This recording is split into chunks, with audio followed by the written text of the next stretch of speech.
Hello friends, good morning. स्वागत है आपका फिर से A to Z job vacancies channel में।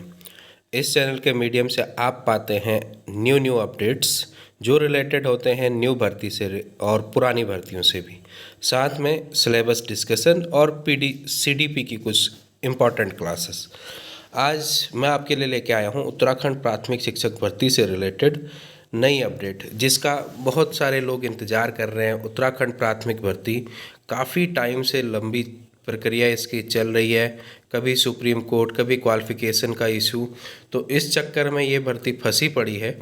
और अब जो है इस भर्ती को निकालने के लिए आपको पता है कुछ दिन पहले आंदोलन हुआ था। आंदोलन इन द सेंस कि घेराव टाइप का हुआ था, परेड ग्राउंड में हुआ था, वहाँ से सबको जो है नारेबाजी ये सब चली थी, तो थोड़ा बहुत उसका भी असर हो सकता है। तो इस भर्ती पे भी तेज़ी से अब विभाग आगे बढ़ रहा है और जानेंगे कि कब ये भर्ती आएगी और क्या कहा माननीय शिक्षा मंत्री जी ने इस भर्ती के रिगार्डिंग।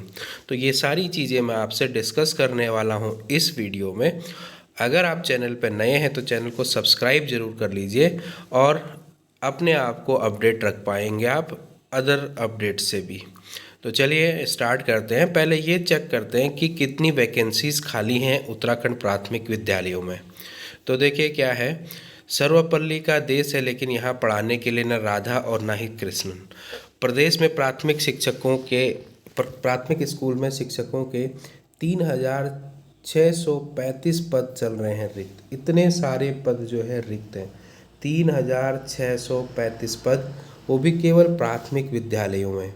अब देखिए यहाँ पे जो है क्या कितने कितने पद कहाँ खाली है। तो नैनीताल में 1,344 पद सर्जित थे, 136 रिक्त हैं। अल्मोड़ा में 392, बागेश्वर में 239, चंपावत में 173, पिथौरागढ़ में 536, यूएस नगर में 294, पौड़ी में 421, चमोली में 469, रुद्रप्रयाग में 258, टिहरी में 351, उत्तरकाशी में 222, हरिद्वार में 154 और देहरादून में 0। देखिए सारे प्राथमिक टीचर देहरादून में ही चले गए, तो सारे पद जो है देहरादून के फुल हो रखे हैं। लेकिन बाकी सारे ज़िलों में एवरेज जो है 150, 200, 300, कहीं तो 500 पद।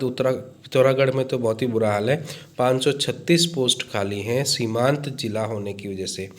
अब इस पे जो है क्या कहा हमारे डीजी साहब बंशीधर तिवारी ने, पहले वो जान लेते हैं और फिर मैं आपको बताऊंगा कि ये भर्ती कब आएगी और जो आपका भर्ती प्रक्रिया है वो कब क्या रहेगी, और साथ में जो है मुख्यमंत्री जी ने क्या आश्वासन दिया है इस भर्ती के रिगार्डिंग आगे डिस्कस करेंगे। तो देखिए खाली पदों पर जल्द भर्ती प्रक्रिया शुरू की जानी है। उन जिलों में प्राथमिकता से शिक्षकों को भेजा जाएगा जहां सर्वाधिक पद खाली हैं और छात्र संख्या अधिक है। प्रदेश में शिक्षा व्यवस्था बेहतर करने के प्रयास किए जा रहे हैं। देखिए इस तरह का बयान हमेशा बंशीधर तिवारी जी दे देते हैं लेकिन होता कुछ नहीं है, फिर से वही भर्ती को लटका के रखते हैं। अब यहाँ पे जो प्राइमरी शिक्षकों के पद हैं वो प्राइमरी शिक्षकों स्कूलों में 20,823 पद सर्जित हैं, जिसमें से 3,645 पद रिक्त हैं और सबसे ज़्यादा पद आपको पिथौरागढ़ में ही दिख रहे हैं। तो देखिए एक तरफ कहते हैं कि छात्र संख्या कम हो रही है, तो इसका कारण कहीं ना कहीं ये भी तो हो सकता है कि शिक्षक नहीं है। अगर विद्यालय में शिक्षक ही नहीं है, एकल शिक्षक के भरोसे चल रहे हैं विद्यालय, तो ऑब्वियस सी बात है वहाँ से बच्चे विड्रॉल होंगे ही होंगे। तो इसको कभी सरकार नहीं मानती है कि विद्यालय में छात्र संख्या का कम होना एक कारण उसका क्या हो सकता है, शिक्षक ना होना भी हो सकता है। सारे कारण यही नहीं है लेकिन एक कारण ये भी हो सकता है। तो चलिए आप जानते हैं कि कब आएगी भर्ती और क्या कहा आपके शिक्षा मंत्री जी ने। तो आचार संहिता से पहले जारी होगी शिक्षकों की भर्ती की विज्ञप्ति, धन सिंह रावत जी।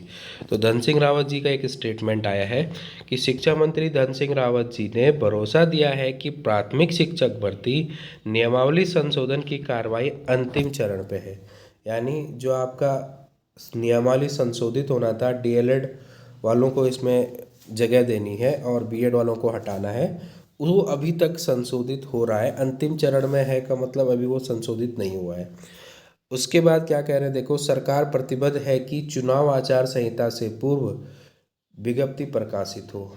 तो ये एक पॉजिटिव न्यूज़ निकल के आई है, लेकिन बोलना और करना थोड़ा सा डिफरेंस होता है। अगर चुनाव जल्दी हो जाएंगे तो आचार संहिता 10 दिन में लगेगी, 10-15 दिन के अंदर लग जाएगी, तो दिक्कत होगी। जल्दी निकालने के लिए अगर अभी अंतिम चरण में है तो उसको ख़त्म भी करना है। आगे देखते हैं। बता दें कि भाजपा नेता रविंद्र जुगरान की अगुवाई में रविवार को प्राथमिक शिक्षकों की भर्ती के अभ्यर्थियों ने शिक्षा मंत्री धन सिंह रावत से भेंट की। प्रतिनिधिमंडल ने शिक्षा मंत्री से मांग की कि प्राइमरी शिक्षकों की भर्ती की विज्ञप्ति में एनसीटी के मानकों का अनुपालन हो और सुप्रीम कोर्ट के निर्णय का अनुपालन हो।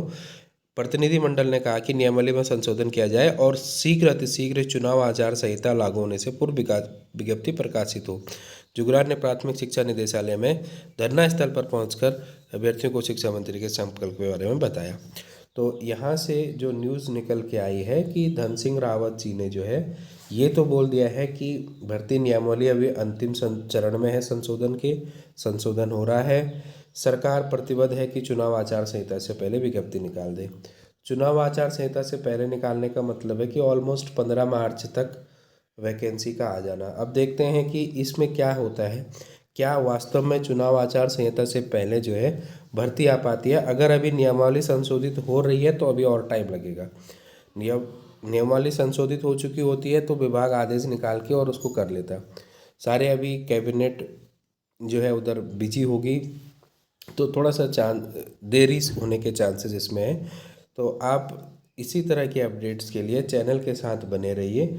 अगर आप चैनल पर नए हैं तो चैनल को सब्सक्राइब कीजिए और चैनल को अपने फ्रेंड सर्कल में भी शेयर कीजिए ताकि ज़्यादा से ज़्यादा लोग हमसे जुड़ पाएँ और फ्यूचर में अगर किसी मुद्दे के लिए बात उठानी हो तो हम एक साथ होकर उठाएं। तो ये थे आज के updates. All the best for your preparation and have a nice day.